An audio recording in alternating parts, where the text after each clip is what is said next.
வாழைத்தண்டு பொரியல் அது 2 டீஸ்பூன் எண்ணெய் ஊற்றிக்கோங்க.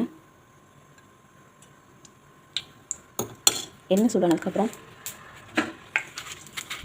கொஞ்சமாக கடுகு, கொஞ்சமாக உளுத்தம் பருப்பு.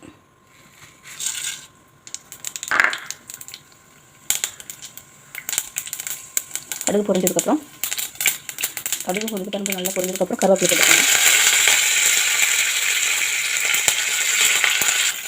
இப்போ வெங்காயமும் பச்சை மிளகாய் பிடிச்சி நச்சு வச்சுருக்கேன், அதையும் போட்டுக்கோங்க.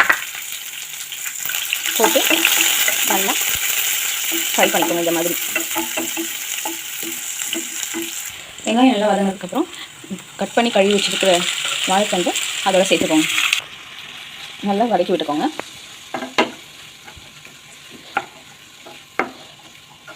ஒரு 2 நிமிஷம் நல்லா வாழைத்தண்டு பாசிப்பருப்பும் நல்லா மிக்ஸ் பண்ணி விட்டுருங்க. வாழைத்தண்டு வேகும் போது பாசிப்பருப்பும் என்ன ஊற வச்சதுனால சீக்கிரமாக வெந்து வந்துடும். இப்போ நல்லா மிக்ஸ் பண்ணி விட்டதுக்கப்புறம் கொஞ்சமாக மஞ்சத்தூள் ஆட் பண்ணிக்கலாம்.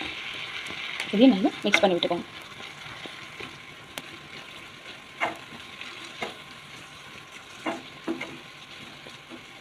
இப்போது இந்த காய் வேகிறதுக்கு தேவையான தண்ணியை கொஞ்சோண்டு ஊற்றிக்கலாம். இந்த காய்க்கு தேவையான உப்பு சேர்த்துக்கலாம். உப்பு சேர்த்துட்டு கொஞ்சம் இப்படி மிக்ஸ் பண்ணி விட்டுக்கோங்க. ஃபஸ்ட்டு உப்பு சேர்த்ததுக்கப்புறமா இதை ஒரு மூடி போட்டு ஒரு 10 நிமிஷம் சிம்மில் மீடியம் ஃப்ளேமில் வேக வச்சிடும். காய் வெந்து வரட்டும். அதுக்குள்ளே நம்ம இந்த பொரியலுக்கு தேவையான தேங்காவை அரைச்சிட்டு வந்துடலாம். அப்புறம் கொஞ்சம் நேரம் மூடியை திறந்து மறுபடியும் அதை நல்லா கிளறி விடுங்க. இப்போது கொஞ்சமாக பெருங்காயத்தூள் ஆட் பண்ணிக்கலாம்.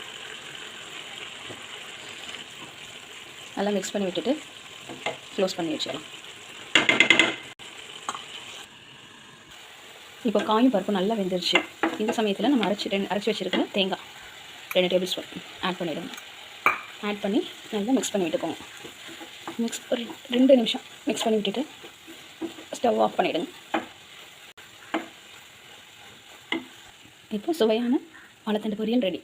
தேங்க்யூ.